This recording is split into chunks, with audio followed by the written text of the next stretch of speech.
been. I know. So, okay, I want to start this off by, I want you to tell us something about you that really we don't know about. Tell us about where you're from and how you got into real estate. Well, if you listen to me for about a minute, you figure out that I'm not a native to California. I was born in Waxahachie, Texas, and raised in the Dallas-Fort Worth area. And it was my husband's job that brought us to California. He was in radio at the time, and it's my job that keeps us in California. So, yeah, so we raised our kids here. We have, I still call them the boys, but God, they're grown men now. And so we raised our kids here in California, and I still remind them they were born in Texas. They'll always be Texans. Okay. Yeah, so that's a little bit there. I have been in real estate now, well, as of this coming Saturday, it'll be 35 years Wow. in real estate. Wow. Yeah, and boy, we've seen some changes. I'll get into that a little bit later, but yeah, 35 years in real estate. And as soon as I could get it, I got my broker's license and said, you know, the only way I'd ever be a broker for a company, I'd have to be insane. Well, fast forward, and I've been broker for several companies, but I just love EXP and all of our agents. So this is what I do, is help our agents. And let's see, free time, wine tasting. That goes hand in hand. Yeah, it keeps the sanity. We moved from the Valencia area to the Central Coast. We're up in northern Santa Barbara County, about a half hour north of Solvang. And we've been up here for a little over 5 years, and I love it. Has it been 5 years? Yeah. My goodness, I remember when you moved. Coming up on 6 years with EXP. Wow. Okay. All right. So here we go. Are you ready for the tough ones? I'm ready. So you have an amazing team that you're surrounded with that really, you pretty much delegate a lot of your responsibilities to them, which is great because you empower other people to be great and let them shine their talents. Tell us a little bit about your typical day as the designated broker for EXP, and kind of give us a flavor of how you kind of maneuver the day and what is your day like. Imagine a ping pong ball. That's my day. I am part of an amazing team of people. And this is something that makes EXP so unique, is the fact that it's not about one broker. It is about a team of people that work really well together. And not only work well together, we really genuinely care for each other and respect and love each other. So it's great because I can be having a day where I'm bogged down in something over here with maybe the DRE, and I've got a wonderful team that's taking it up and running with it to make sure that our agents are still helped. But an average day, we start our day off in a stand-up from 8 to 9. And this is our team. And this is how we come together every morning. And it is, what are we seeing out there? Questions that came up overnight, questions that came up in emails, issues that we're seeing, things we've read, and we do that from 8 to 9 every morning. So I know that we've had agents who've wondered, why can't we start the broker room hours earlier? It's because from 8 to 9, we're in a meeting prepping for the day. And what's coming up, what's on the calendar, what do we need to know? And then every afternoon, starting at 4 o'clock, we're in another one of these meetings. So we've got the stand up in the morning and the wrap up in the afternoon. And what did we see today? What do we need to know? What came down the pipe today? Issues that we saw, big questions that were trending. So we start and end our day that way. In between, we're answering emails, chats, text, phone calls, broker room floor. for agents coming in. We've got other meetings that happen during the day. So it's just, it's never ending. And I have 3 screens. I have them all working during the day, and I have probably 6 to 8 tabs open on at least one of the screens. And I'm bouncing back and forth. In fact, that's how our whole team works. So I'm really honored that you're spending time with us today, because I'm really kind of taking you away from a meeting today. Oh, I think they'll do just fine. Okay, good. That's the beauty of the team. That is the beauty of the team, is that things just keep moving forward. So, yeah. Okay. But I'm So happy to be here. how is it different from when you started to where it is now? At EXP, when I started, we had about 1,200 agents in all of California. And now in all of California, we've got just under 12,000 agents. Okay. There was 1 designated broker, and there were 2 of us as managing brokers. And now we have a team, me included. There are 13 brokers that handle the state. Wow.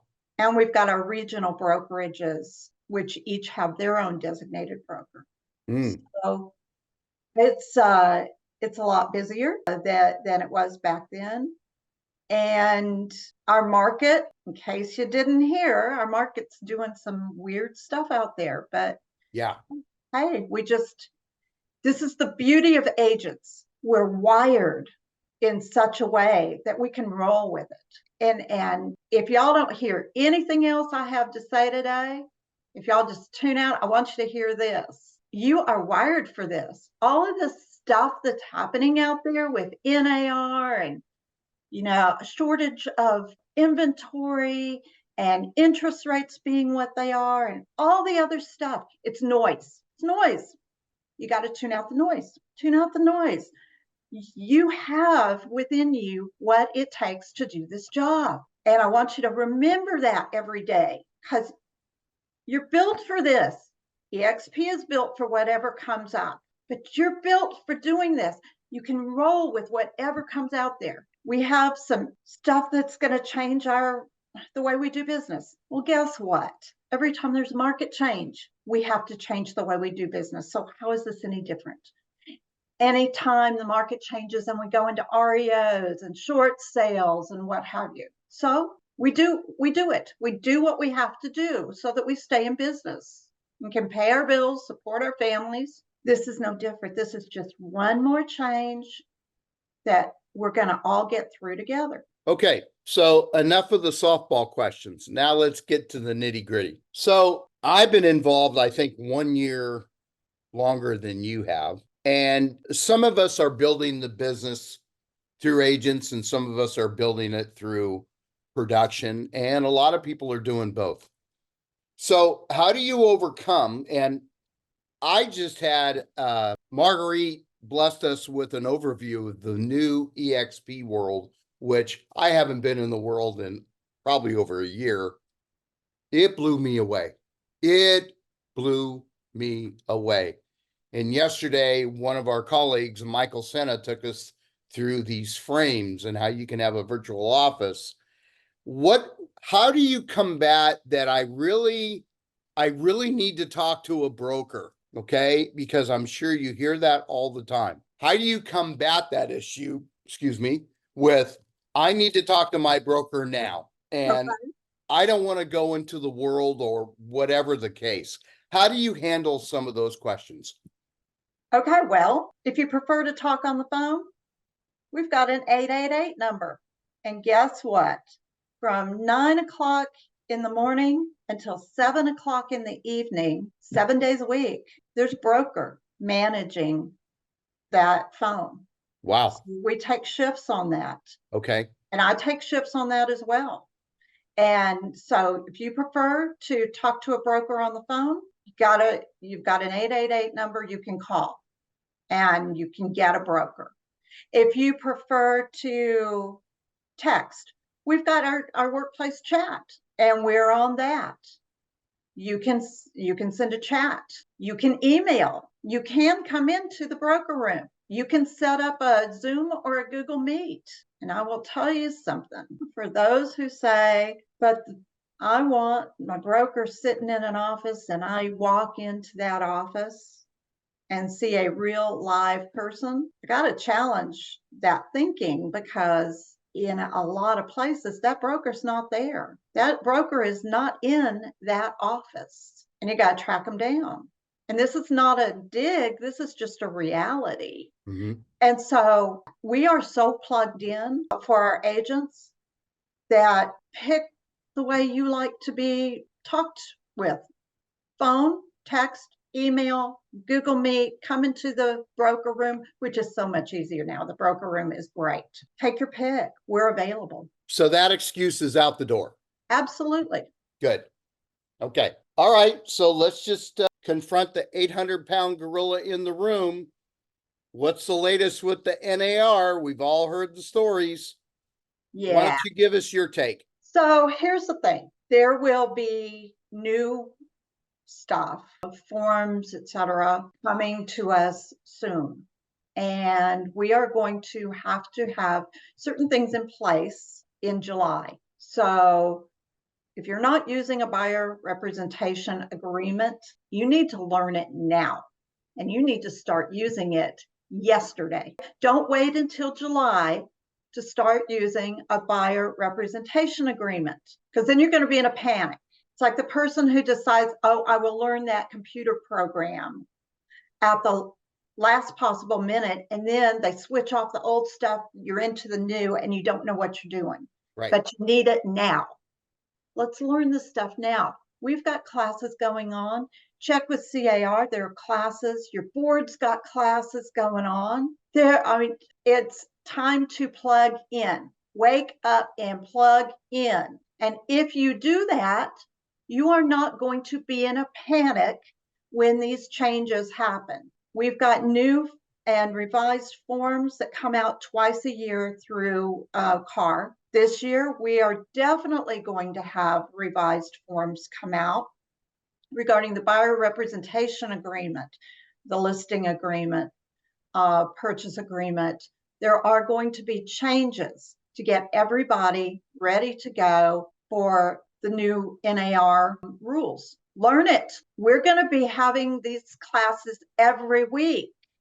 In our contracts classes, we're going to be going over this stuff, and we are going over stuff in our state meetings, which are twice a month. Every Friday, you get an email newsletter that comes out to your EXP email address every week. It has our class calendar on it. We've got a section for the NAR stuff to keep you updated. Plug in and actually read this stuff. You got to know it. It's not scary. It's not scary. Knowledge is power. And when you know this stuff, you're going to be just fine. So that's, sounds simplistic, but it's really not good. The anxiety that builds up in our head, we're our own worst enemies. Right. We're our own worst enemies.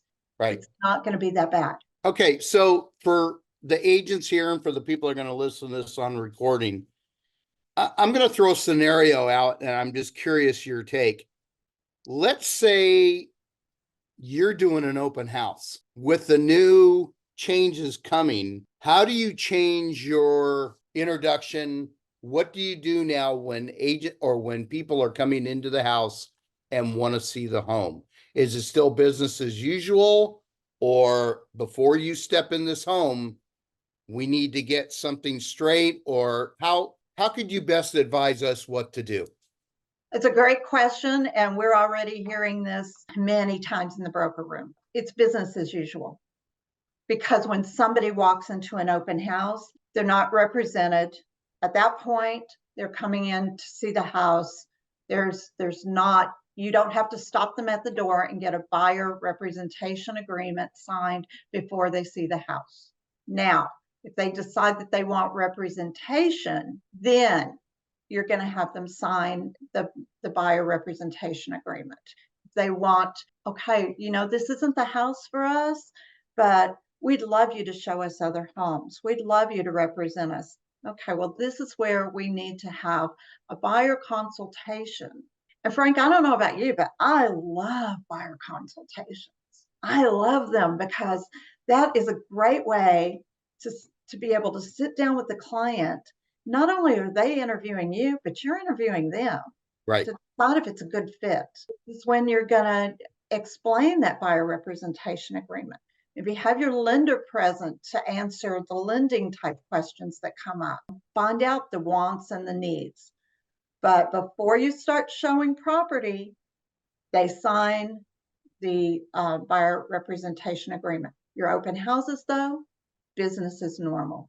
Good. I'm glad you clarified that, because I've heard other people, before you go into an open house, you need to sign a buyer broker agreement. And you're saying you do not have to do that in an open house. No, not Okay. not unless they want representation by a realtor, then, you know, you get it signed. Okay, good. So the next thing I want to ask you is, I know that you are really bogged down with all this CAR stuff, and my God, you hear all the horror stories, and you have to, you're in arbitration and all that kind of stuff. Can you tell us anything that's coming down the pike for us realtors that we can get excited about? Which you could get excited about. Yes, Well, making money is always exciting. very. It's my favorite language. Yes. And you know what? Agents are still making money out there. That's something to be excited about. Okay. You hear a lot of doom and gloom out there, but agents are still closing deals, making money. So that's the positive. That's the positive. Okay. So I was looking for a little bit more info, but I guess that will come out at a later date, right? What are you looking for? I was just looking at any new changes coming, other than the modification of probably the listing agreement, the RPA. I mean, that's all probably a given with all the NAR lawsuits. Anything EXP exciting? Very, very. Our new CEO. Oh my gosh, Leo is amazing. Okay. Leo Perea. He's wonderful. So if y'all didn't hear, Leo Perea is our new CEO for EXP Realty. Glenn is still the CEO for EXP World Holdings. So it's a winning combination. It's a winning combination. Wow. Yeah. I'm glad you publicly said that. That's I don't know Leo at all. I've never met the man. And as long as I'm in this business, I know that change is inevitable. So if you're good with Leo, then I'm good with Leo. Hey, you know what? EXP has the best leadership going. I mean, I've been with a lot of companies, and yeah, our growth, all of the staff, Holly Mayberry, our vice president of broker operations, gosh, it's, I couldn't ask for better. Wow. They support all of us. It's agent centric. We want to make sure our agents are all in a good place, have what they need, and are protected. So yeah, this company's got it going. That's great news. Okay, Deb, what I want to do now in the remaining minutes, I want to open it up to anybody that has any questions. Deb, I already know you see somebody that you know, Mr. Elgin Walker. He's on. And somewhere on here is Terry Kuntz. She's probably in listen mode only, but does anybody have any questions for Debbie? Hey, Deb, how are you? Hey, good to see you. It's great to see you as well. So I have a question, and I'm sure you probably have heard at least what is possibly planned, although it's not in place. It's funny. I keep telling people on our team that are like kind of stuck and want to wait until July, to do certain things, to understand that the settlement is a settlement. It's not a proposal. Like, this is going to happen, even if it doesn't happen in the same exact state. that it appears that it's going to be right now, it's going to happen. So, so to begin to change for it. My question, as being old and lazy, is for those people that call me, for instance, for call an agent, because the next thing is, well, we're going to call the listing agent when they don't want to necessarily, quote unquote, sign their buyer broker agreement. They want to shop agents when they do that whole thing. When they call me as the listing agent, I'm sure that I would be required to have them sign a buyer broker agreement as well before showing them that property. But do you think that there'll either be a separate form or a modification to the form to where you're only, quote unquote, representing that particular buyer on that one property? Or do you think that there'll still be a blanket broker agreement that once they sign that with you, that they're with you? The buyer representation agreement currently has choices, and one of those choices is for specific properties. Right. So you could show that you could have it limited to specific properties, or it can be all encompassing. Okay. So it possibly could just be one form, because I forgot about that. It possibly could be just one form and not multiple forms to choose from. Okay, that's really my only question with it. Thank you. And I will tell you, as far as the dual agency situation, I made the personal decision years ago that I won't do it. I mean, it is a personal decision. In California, it's perfectly legal to represent both sides of a transaction. But I look at it this way. If I am representing both the buyer and the seller, I'm walking a tightrope, and I can't fully represent either side. And it makes me feel icky inside because my hands are tied. And so I let them know, if I'm the listing agent and someone wants me to represent them as the buyer, I let them know that they're going to need to get their own representation, because I take myself out of that equation, because I don't want to be in that position.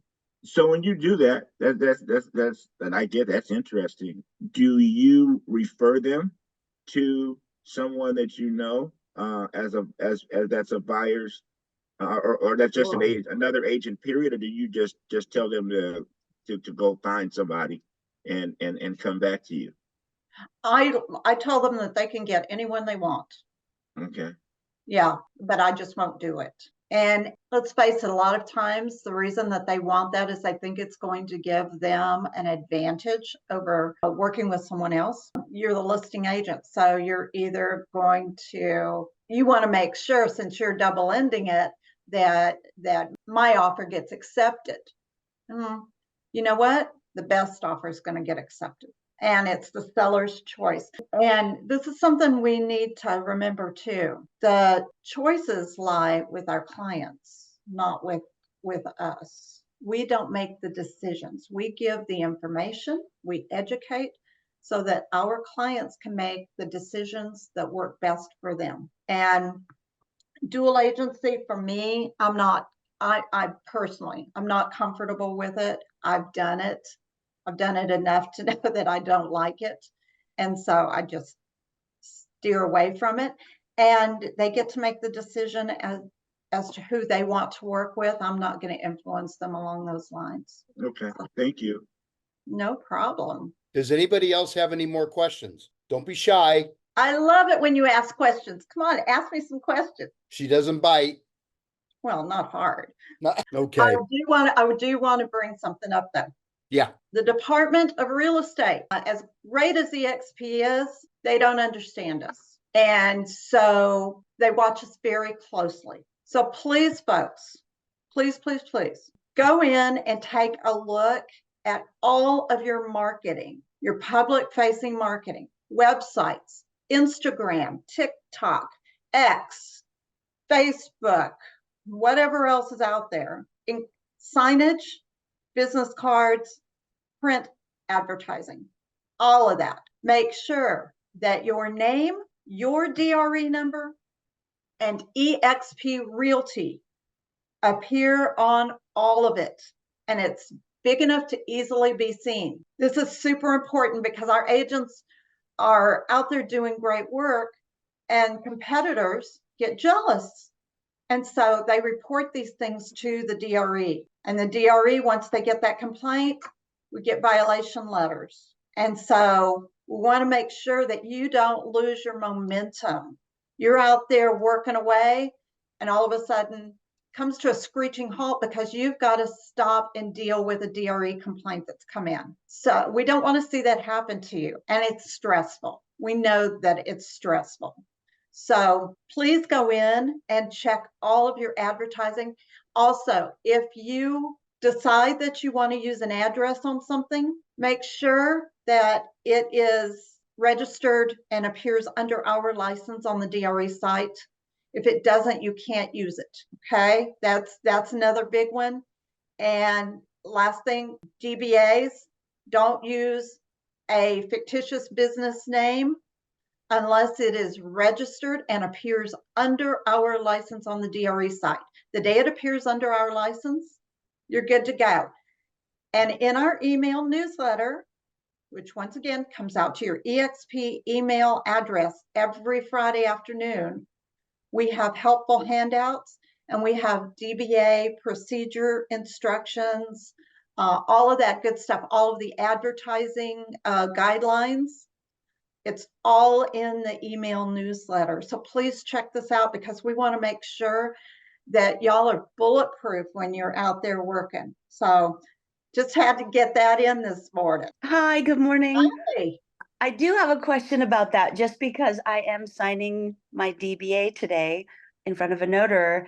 And that was a big question I had was what address, because I know that the Ramona address. Do you use that one? Because it's not, I know if something goes there, if something's sent there, it's not received. Is that correct?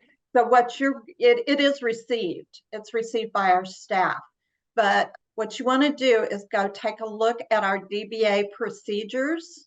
Okay. And it gives you the step-by-step to follow to get your DBA registered, get your forms mailed to the proper place. All of that's there. In fact, there's also a example form for the county recorder's office that we've put together for you to show you exactly how it must be filled out. Okay, because I'm doing it through LegalZoom. Okay, well, it still has to be registered with the for EXP Realty of California, Inc. Okay. It has to be registered with the county recorder's office. Okay, right. The San Ramon, it's in Martinez, the county recorder's office. And then it has to go through the DRE process. So you need to read that. Okay. Okay, yeah, because I actually just called and had LegalZoom fix it because I didn't want that address. So now I need to get that address back on. Using an address is a different thing from using a DBA. So on my DBA, my fictitious business name under registered owner, it has the Camino Ramon address. So leave that alone. Leave it alone, but go in and take a look at those instructions because it tells you exactly what needs to be filled out and how it needs to be filled out, exactly what addresses to use, etc. Okay, perfect. That is perfect. Thank you. No problem. Good question, Terry. Thank you. Thank you. And I do have another comment, if that's okay, really quick on what you said about making sure your license numbers and all of that are correct. I just had a situation, and thanks to Debbie and Carlo, we fixed it. But I didn't realize that I still had a LinkedIn connected to my old brokerage that was out there, and that's not a good thing. You know what? Thank you for bringing that up. For those of you who've come over from different companies, please go in and have old stuff disabled or make changes to it so that it reflects EXP. And recently a DRE investigator let me know that one of the sites that they are specifically checking for people is LinkedIn. So make sure that your name, EXP Realty, and your DRE number appear on LinkedIn and that everything is current. Good to Thank know. you. Excellent. All right. Well, listen, we bent her ear long enough. She's got more important things to do, but Debbie, I cannot thank you so much for taking time out of your morning to share your thoughts with us. It's very important. You bet, Chris. Little heart. That's cool. I look forward to having you on again down in the future. And I want to thank you. I love you. And I'll look for you May 1st and Legislation Day here in Sacramento. Yes, I will be up there. But guys, keep doing what you're doing. We have the best agents in California at EXP. And I'll tell you, we're here to support you. So you have questions, you have issues, bring them to us. We want to help. We want to help so that you can keep doing what you do so very well. And please stay plugged in, because as we get new information regarding all of the changes that are happening, we're getting them out to you. And Frank, thank you so much for having me on this morning. I really appreciate it. It is Anytime, my I love it. Anytime. All right, everybody, have a great day. And call me if you need anything. And we'll see you soon. Bye-bye. bye.